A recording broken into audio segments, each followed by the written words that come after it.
રાજકોટ બાબાના દરબારમાં થયું ન થવાનું, એક વ્યક્તિની સોનાની ચેન ખોવાઈ ગઈ, પછી જુઓ શું થયું। મિત્રો, બાગેશ્વર ધામના દિવ્ય દરબારમાં લાખો લોકો પોતાની અરજી લઈને આવે છે। કોઈ બીમારીથી પરેશાન હોય છે તો કોઈ ઘરની સમસ્યાથી, પણ જરા વિચારો કે લાખો લોકોના ભીડમાં કોઈ ભક્તની સોનાની ચેન ચોરાઈ જાય અને તેને ખબર પણ ન હોય ત્યારે શું થાય? કદાચ સામાન્ય જગ્યાએથી ચોરી કરીને ભાગી જાય, પણ બાલાજીના આ દિવ્ય દરબારમાં ચોરની કિસ્મત જ ખરાબ હતી। હજુ તો ભક્તને ખબર પણ નહોતી કે તેની ચેન ગાયબ થઈ ગઈ છે। ત્યાં સ્ટેજ પરથી બાબા ધીરેન્દ્ર શાસ્ત્રીએ આંગળી સિંધીને કંઈ એવું કીધું કે આખો દરબાર સ્તબ્ધ થઈ ગયો હતો। આખરે બાબાએ હજારોની ભીડમાંથી ચોરને કેવી રીતે પકડ્યો, જુઓ આ મસ્ત અને રસપ્રદ વિડીયો। મિત્રો, આ ઘટના દરબારની ચાલુ કાર્યવાહી દરમિયાન બની હતી। લાખો ભક્તો બાબાના પ્રવચન અને પરચા જોવામાં મગ્ન હતા। બરાબર એ જ સમયે ભીડનો ફાયદો ઉઠાવીને કેટલાક શાતિર ચોરો લોકોના ગળામાંથી સોનાની ચેન સરકાવી રહ્યા હતા।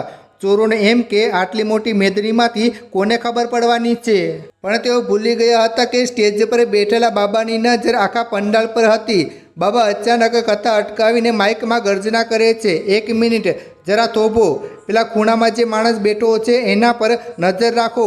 આખું પંડાલ શાંત થઈ ગયું। બાબાએ ત્યાં હાજર પોલીસ અને સેવાભાવી યુવકોને ઇશારો કરતા કહ્યું કે હા, એ જ વ્યક્તિ જે હાથમાં થેલો લઈને બેઠો છે, એમની પૂછપરછ કરો કે તે ક્યાંથી આવ્યો છે અને અહીં શું કરવા બેઠો છે, કંઈ તો ગડબડ કરવા આવ્યો છે તે નક્કી છે।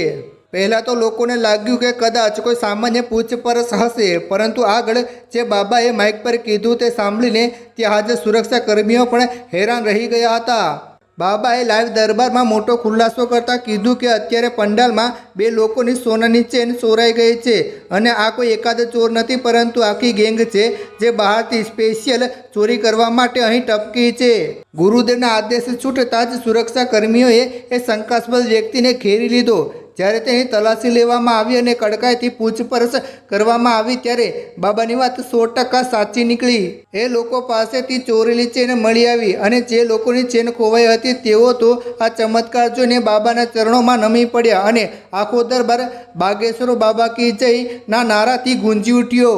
મિત્રો, આ પ્રસંગ દર્શાવે છે કે બાગેશ્વર ધામના દરબારમાં માત્ર લોકોના મનની વાત જ નથી લખાતી, પરંતુ ત્યાં અધર્મ કે પાપ કરનારાઓ પણ લાંબા સમય સુધી છુપી શકતા નથી। બાબા હંમેશા કહે છે કે આ બધી શક્તિ સંન્યાસી બાબા અને હનુમાનજીની છે, જે પળવારમાં સત્ય સામે લાવી દે છે।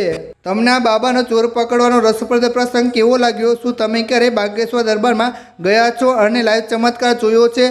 હા કે ના લખીને નીચે કમેન્ટ જરૂર કરજો અને જેમ બને તેમ આ વિડીયો શેર કરો, લોકોને દેખાડો, વોટ્સઅપ, ફેસબુક પર ફેલાવી દો, જેથી કરીને બધાને જાણ થાય। ધન્યવાદ।